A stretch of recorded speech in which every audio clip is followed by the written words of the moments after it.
Hello, everyone. Welcome back to the Canadian Style Hunter. I'm Steve Atkinson, and I am pleased to be here today with Ron from the Stay Sharp Guide. If you haven't heard of it, then you must have been sharpening with the rock that you were under, because it is the sharpening method for broadheads. Ron, thank you for joining us. Happy to be here. Good. So will you just tell us a little bit about yourself, your experience kind of in the outdoors, and how you came across this Stay Sharp method and how you developed it? Sure. Well, if you have ever seen any of the Dos Equis beer commercials with the most interesting man in the world, I am the exact opposite. I'm probably the most boring person you'll ever meet. I've been bow hunting for almost 50 years, and that is my one sole passion. I don't do anything else, bowling, golf, any of that other stuff. I haven't turned the TV on in years. All I really do is focus on bow hunting, and the core of it, for me anyway, is broadhead lethality. So I've been making my own broadheads. I've taken deer and bear and hogs and rams and all sorts of species with homemade broadheads. And initially they were just real rudimentary, simple two-blade, single bevel heads that I was developing back in 2007. And when you make your own broadheads, there's really probably no other sharpener that'll work for your system. So I developed my own, which is where Stay Sharp was born. Then for a while I was using Slick Trick broadheads, and that's where our first sharpener, our replaceable blade guide, was born, because back then when Gary was alive and owned the company, he was getting Lutz Germany blades that were worth resharpening. And so I developed the replaceable blade guide, and enough people saw it that said, hey, make me one, I'll buy it. And that's how a company gets started, right? Somebody sees it and they want one.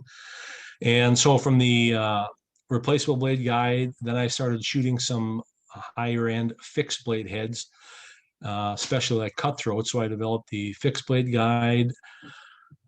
Because all of my sharpeners are organic in nature, in that I get customer requests. Hey, do you have a sharpener for this? And if I get that request enough, I'll develop one. And that came to be with the Iron Will Guide, which was initially called the Iron Will Guide. And I now call it the Gray Guide because it works with so many other heads like Magnus and Zeus and Alien. So all of my sharpeners were just kind of by need. I never woke up and said, you know what, I'm going to develop a sharpener today and I hope it sells. That's, a poor way to run a company. Yeah, they were all based on people saying, I'd like a sharpener for this broadhead. Can you make me one? And was born out of that in 2015, and it's exceeded my wildest expectations. We can barely keep up shipping broadhead sharpening guides. Wow, no, that's very cool. Everyone who's listening, stay tuned. We have a special announcement at the end of this podcast. 50 years of bow hunting. You must have some really incredible stories. Well, like I said, I'm a pretty dull guy here, and for the most part, all of my hunting in the early years was in Wisconsin. Now, here you got a podcast about guys getting up in trees, and when I started bow hunting in the 70s, Wisconsin did not allow any elevated. You could stand on nothing taller than a tree stump. You couldn't get into a tree. It was against the law until I think 1972. And I started bow hunting shortly after that. We were just climbing up on a branch. That was as far as we'd get off the ground, just so we could see over the tassels of the corn. Yeah. So I spent a lot of time on the ground. And so for me, early hunting in Wisconsin was strictly white-tailed deer. Later on, I got into bear. And just in the last, maybe decade, I've stretched my legs and started traveling the world to bow hunt. And I've bow hunted, at least in the US, I've bow hunted everywhere from Hawaii to Florida and everywhere in between. I'm headed to Africa to do some bow hunting in 4 weeks.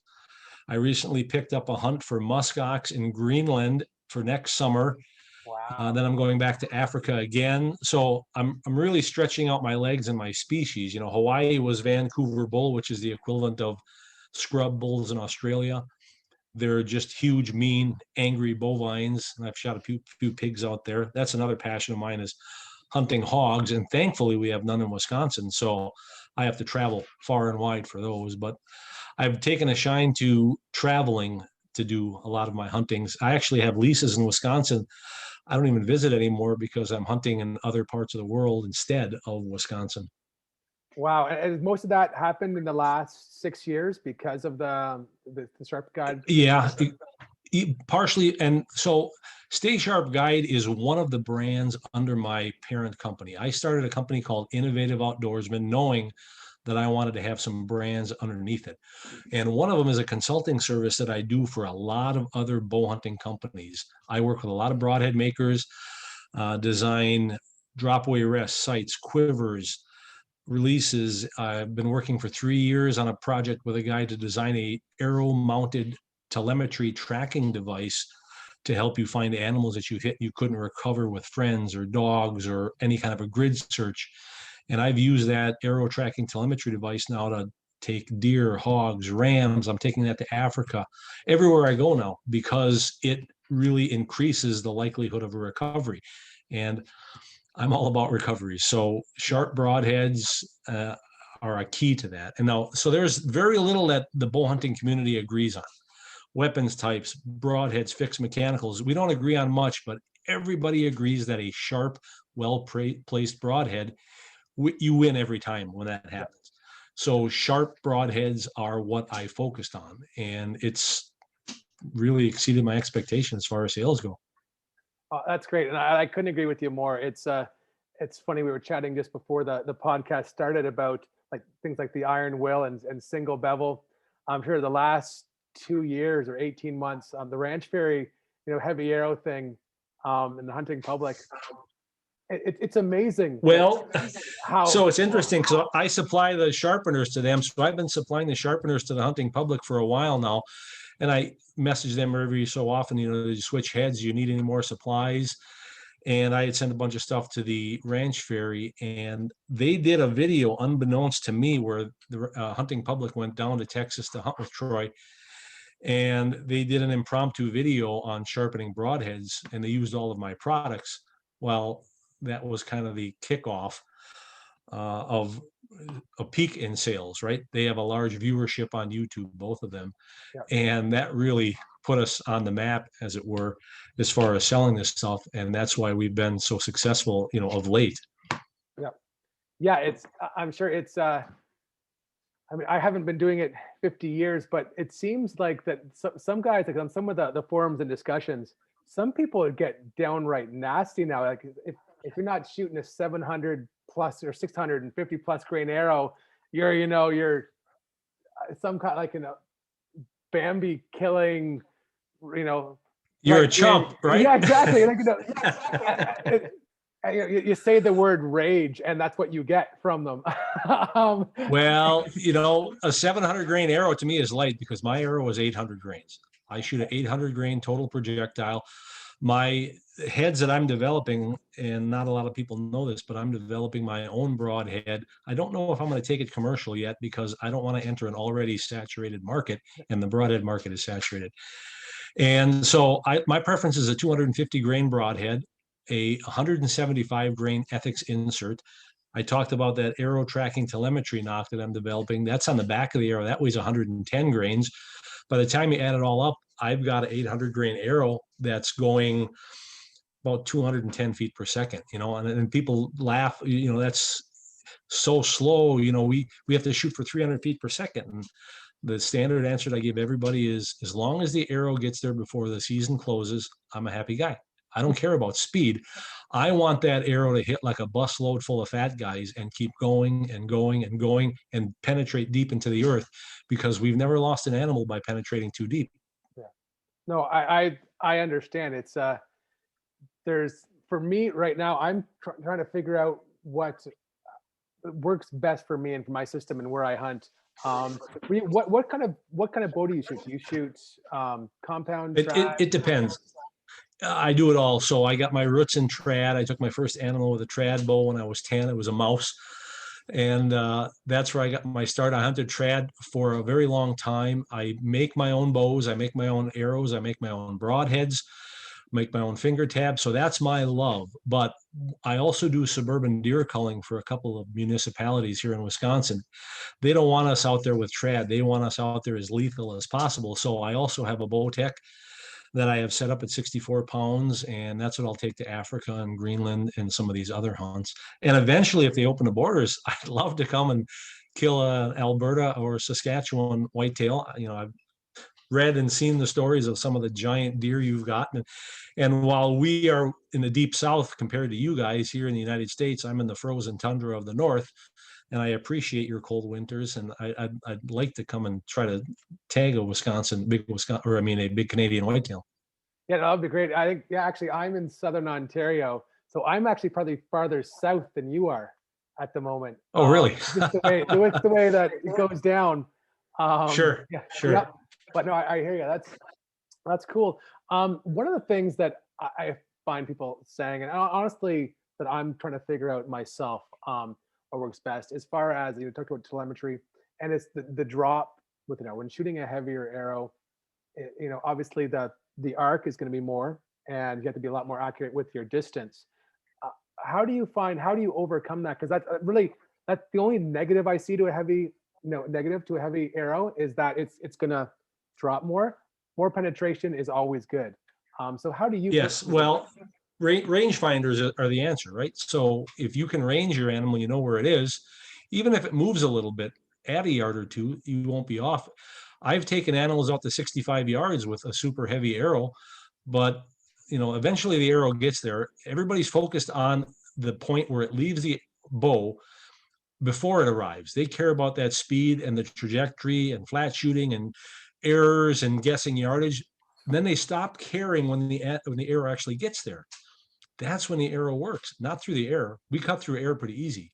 We don't cut through big bones and through meat and big animals very easy. So focus on when the arrow arrives, not the flight. So pick a trajectory that you find acceptable. And that's from Dr. Ashby himself.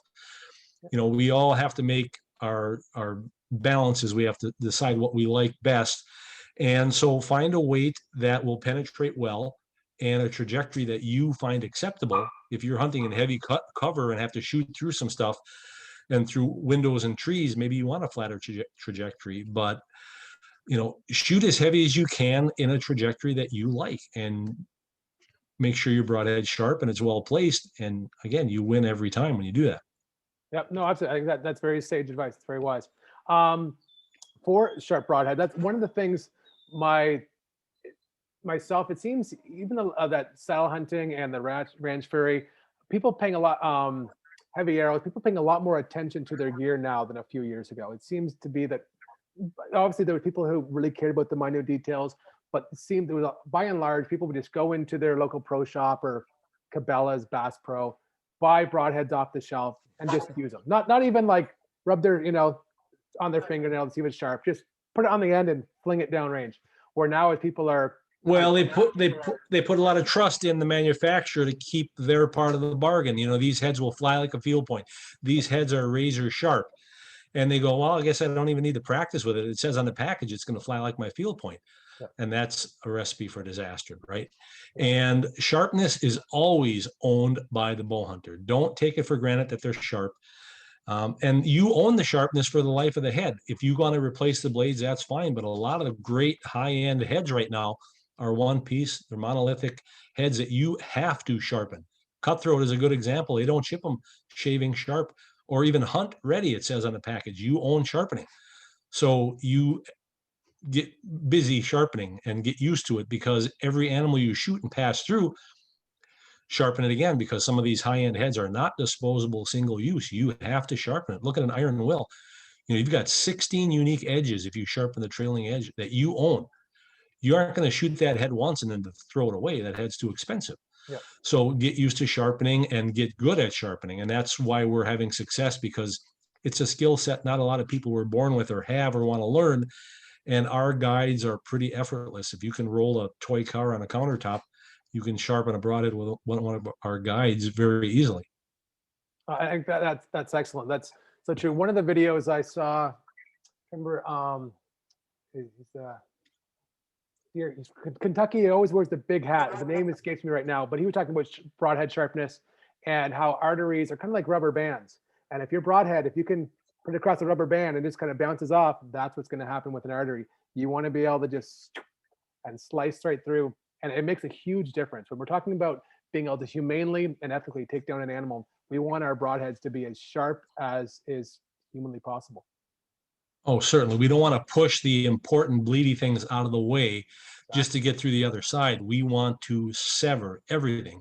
And sharpening, when you break it down, and I do on a lot of my videos, my YouTube channel is almost exclusively broadhead sharpening, and then a few of my hunts. I try to film every hunt that I'm on as often as I can. But I just dropped one recently showing the effects of what each grit will mean. And I put the blades under a USB microscope so you can see at each grit what sharp looks like. And then I put them through a best certified sharpness tester in the video, showing here's what you can expect for a sharpness if you only sharpen with 240, 400, 800, 1200, 2500 grit. And then if you buff it, and I stop along the way in that video and show the sharpness for each grit. Because I get a lot of people saying, well, I just run it on a whetstone a couple of times and it's good enough. Well, you'll never get something razor sharp with just one grit. It takes a little bit of effort.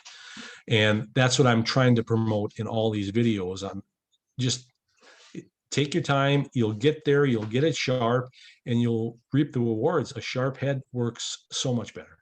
Yeah, 100%. It works so much better. This last year, I had a deer I took actually at my own property here.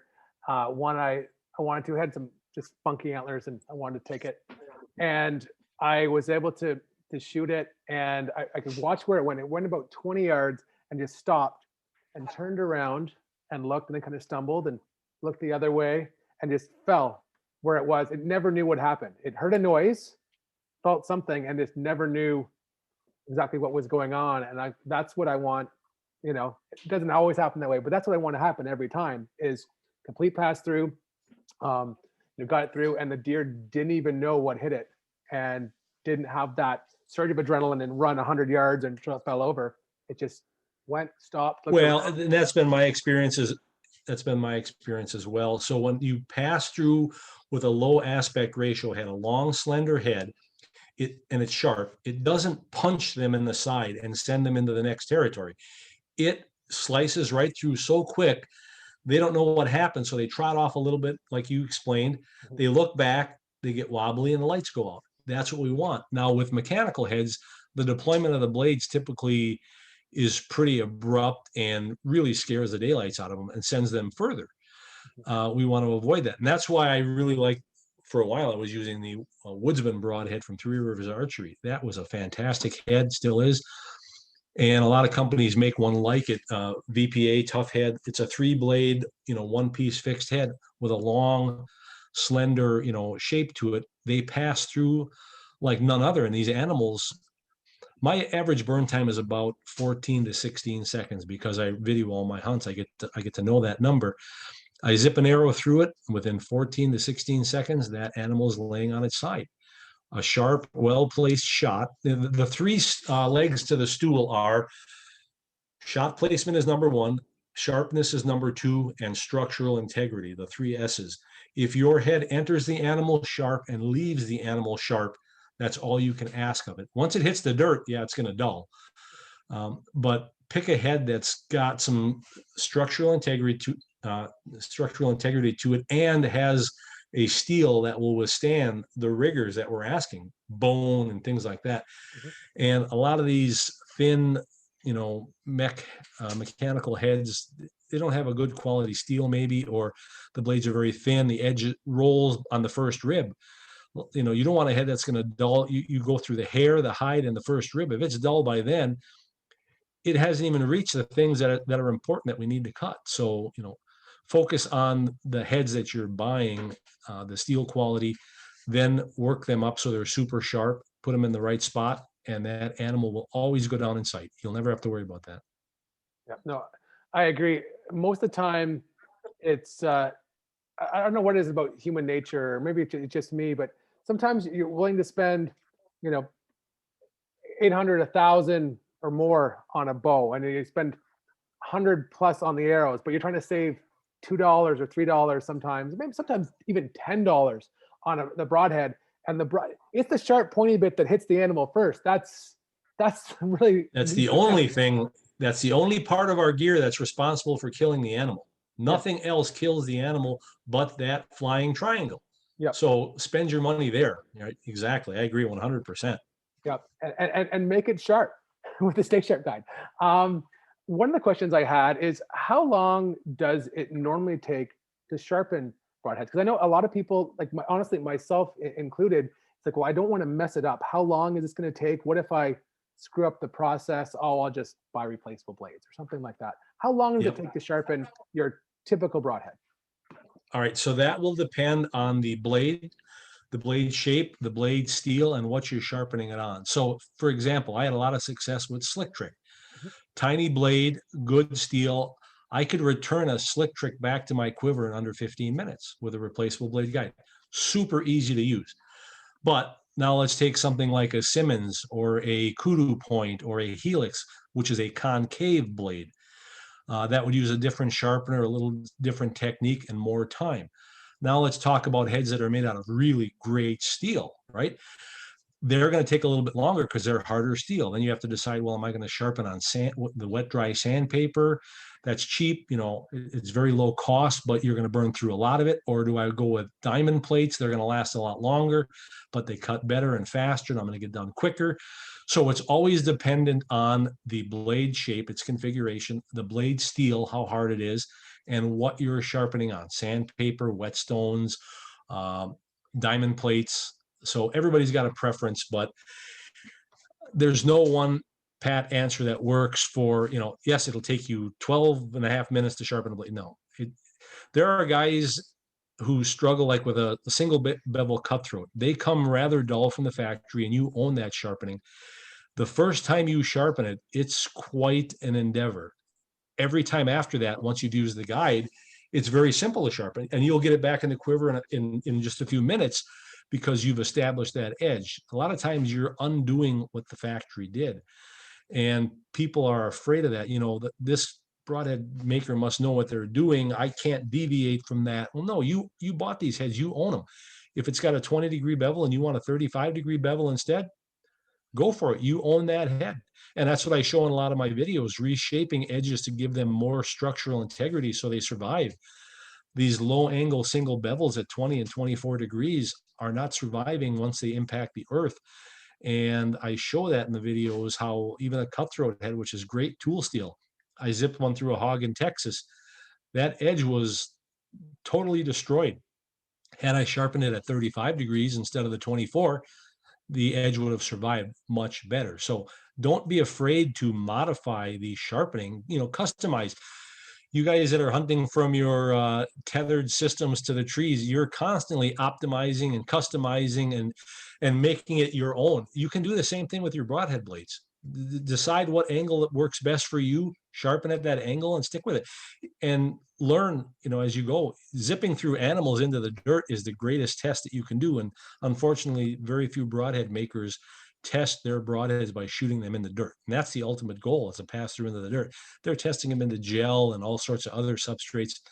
But, buy a bag of playground sand or whatever, washed mason dirt, shoot your arrow into it a couple times and see how your edge survives. And then you'll get a pretty good feel for what you're going to be up against, because that's the edge you have to sharpen. You're not sharpening them new out of the box. You certainly can, but it's the destroyed edge that you own and that you'll have to repair. Yep. No, that totally makes sense. That's something that it's good to know. If people have that expectation that you're going to be taking the time to do it, take time, own your edge, which I think is a really big key, and just put the work in it. How do you recommend? I'm sure you have this on your YouTube videos, and people listening, go check them out. What's your YouTube page, by the way? Just before we'll have it linked below. Yep, our YouTube channel is Innovative Outdoorsman. 2 words: Innovative Outdoorsman. And on there, it's just going to be nothing but, like I said, broadhead sharpening and a few of the hunts that I go on. I do have another section because I started another company called Thermal Location Services, where I'm using thermal imaging drones to recover animals that hunters couldn't recover. So I've got an Evo 2 Dual with thermal capabilities, and I've used it on a few hunts. Didn't need it, but I was, trying to build a video library to use the thermal capable drones to find these animals. So there'll be a couple of videos like that on my YouTube channel as well. Okay. Oh, very cool. So check those out, guys. But while we're listening here, the what do you recommend? One of the things actually that how I first heard about you was at Lusk Archery Adventures. He uses your Stay Sharp guide, and just actually seeing it in use and having put it was really handy, because honestly, sometimes you see things, you see different sharpeners, and it's hard to know which is the best one. Watching him put it to use, and particularly taking some of the 3 Broadheads, the single piece ones like the Annihilator, for instance, and taking it from the 30s, or is it 30s or 60s to 44? Is that right? Yeah. So any fixed blade, one piece, 3-blade head, if you just laid it down flat on a piece of wet dry sandpaper, you're going to get a 60-degree included angle just because of the shape of the head. Yep. And you'll get 30 degrees on the side. And a lot of people weren't satisfied with that. And I was shooting the Woodsman Broadhead at the time, which is a 3-blade, one piece, head you have to sharpen that way. So I developed our 344, which allows you to get 22 degrees on a side instead of 30, or a 44 included angle instead of a 60-degree included angle. So that will get them sharper. I know John had done one of his videos where he sharpened them both ways, and he found that, I think he said it was like 20% sharper, which is true. You'll get a sharper edge on there. Now, your listeners probably don't know, but I sponsor John's channel, so he's got a reason to like my products. And so I've known him for a while. He's a great guy. He's a great hunter. He travels the world hunting. And he too has focused on broadheads. And so it was a great partnership. He destroys them and I sharpen them. One video that I did was I called it This Old Broadhead.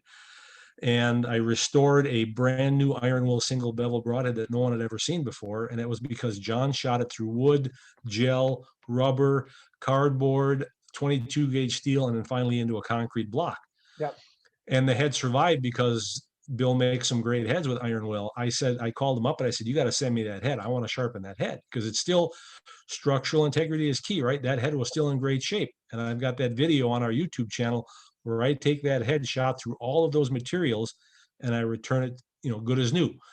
So yes, John and I value a sharp edge, and we value the importance of broadheads. So he likes my products. I like John. He does a great job.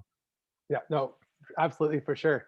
So on a 3-blade, let's say I want to take my regular 30, which is 60 head, and turn it on to the 44 using your system. How would you recommend someone does it? Do I just grab it and do I 10 this way, and on the grits go through? Or no. Well, yep. So that's a question I get all the time. How long is it going to take? How many strokes? Yeah.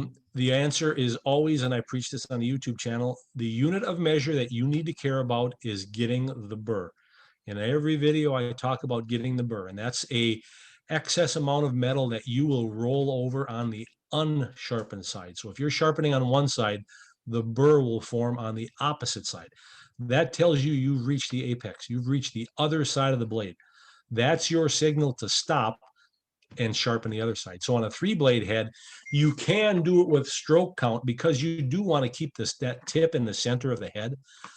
So if you're going to be reshaping an edge, and you will be, because you're going to be going from 60 degrees included to 40 degrees included angle, we ship that with 5 grits, 240, 400, 800, 1200, 2500, and then buffing compound.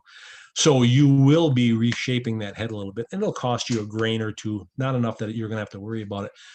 And you sharpen, if you want to start with an even stroke count, say 50 at 240 grit, and then start feeling the edge for that burr. And in the video, I show using a small piece of paper to slide up along the opposite side of what you were sharpening to detect the presence of the burr. And you keep doing that until you've got an equal burr on all 3 edges. That's your signal to switch to 400 grit. You repeat that process, get a grit at 400 or a burr at 400. You repeat it at 8, 12, 2500, and you finally finish at buffing compound. And you will notice you've got a head that's considerably sharper than what you started with. But again, this takes effort. This is a skill set. This is something you will learn. I've been talking with a fella on the phone. He calls me probably once a week. And, in the beginning, he was frustrated. He called me today and he said he couldn't be happy enough. He wanted to hug me through the phone. His heads were sharper than they've ever been. And, I get a kind of a kick out of that. It's a skill set that he's now learned, that he's out preaching to other people on how to get their head sharp. I think that's great. And it's one of the things I tell people is because one of the reasons we started is we're about 2 years behind the States in saddle hunting and in different trends. And so saddle hunting is starting to take off here, but still developing. A lot of people are new and unsure how to do it, and just teaching them how to do it and enjoy the process. That when you're doing something, when you're taking ownership of your edge and sharpening your broadheads, if all you had to do was do this and it was magically sharp, well then, Everybody would have a sharp head. yeah, exactly. But taking the time and learn to enjoy the process and to enjoy the rewards. And for me personally, I think there's a responsibility to knowledge. And so knowing the difference that a sharp head makes, if I go out tomorrow, well, it's not, see, if I go tomorrow and shoot a deer, I'm in trouble. It's not the season. But if I go out October 1st, when our season opens, and I shoot a deer and I wound it and I don't recover it, and I know that my broadheads were, yeah, so I'm going to feel terrible. I'm going to know that I slacked on what I know and on my end of the bargain. And, it's a terrible feeling to not recover an animal. But if I know I've done everything and it happens, it still sucks, but I know I've done everything in my power to do the best, to humanely and ethically harvest this animal. Then you can, you still walk out of the woods with your head held high, and learning to enjoy the process to then enjoy the rewards. It makes it that much sweeter. The more work you put in it, the end result just tastes that much sweeter when you get it. Well, and that's why we bow hunt to begin with. We wanted to be easy. We'd use a firearm or whatever. But I tell people all the time that time spent sharpening a broadhead is not subtracted from your life. It's the preparation. I enjoy the preparation, the build up to my hunts and my gear almost as much as the hunt itself. The taking of a life, as I said, is 20 seconds tops, right?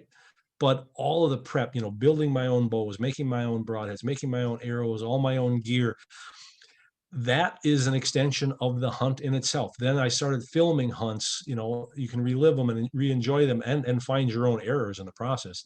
Yeah. That's another reason for filming hunts. But all of these things outside of releasing an arrow and watching the animal drop within a matter of seconds, I enjoy that process immensely. So, I harken back to the days of Fred Bear and the old timers sitting around a fire with a file, honing their arrows or their heads before they put them back in the quiver. And that's, as I'm sharpening, I'm thinking about the hunt, and, my success will balance on that sharpness of that head. So I'm putting a lot of effort and care into producing really, really great edges. And it's just an extension of the hunt. 100%. I agree. It's if we can learn to enjoy the process, that's where so much of the richness comes in. It's kind of like smoking meat or marinating something. It's the time just spent just even saturating yourself in the hunt, as it were, and sharpening, taking the time to sharpen it, checking my saddle gear and ropes, and learning how to do different climbing techniques and different safety things, and checking out trees and scouting. Yeah, the reward is typically equal. The reward is typically equal to the amount of effort we put in, up front. If it was very easy, it would be just like going and picking up a pack of meat at the grocer, right? There's no reward or satisfaction in that.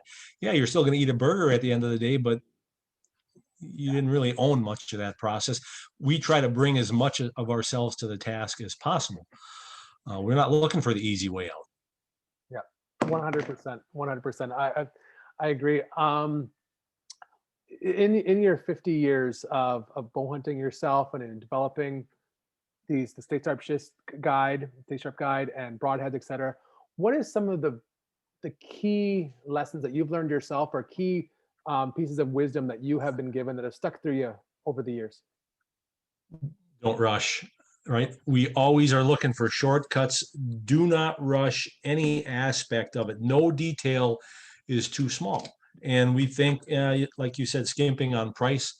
There are small details, the noise of our gear, padding, silencing our gear, scent, all these things spell success. If you're really noisy in the woods and you stink to high heaven and you move around a lot, I don't care how much you spent on your broadheads or how sharp they are, you're probably going to fail, because there's no deer that's going to come within a mile of you.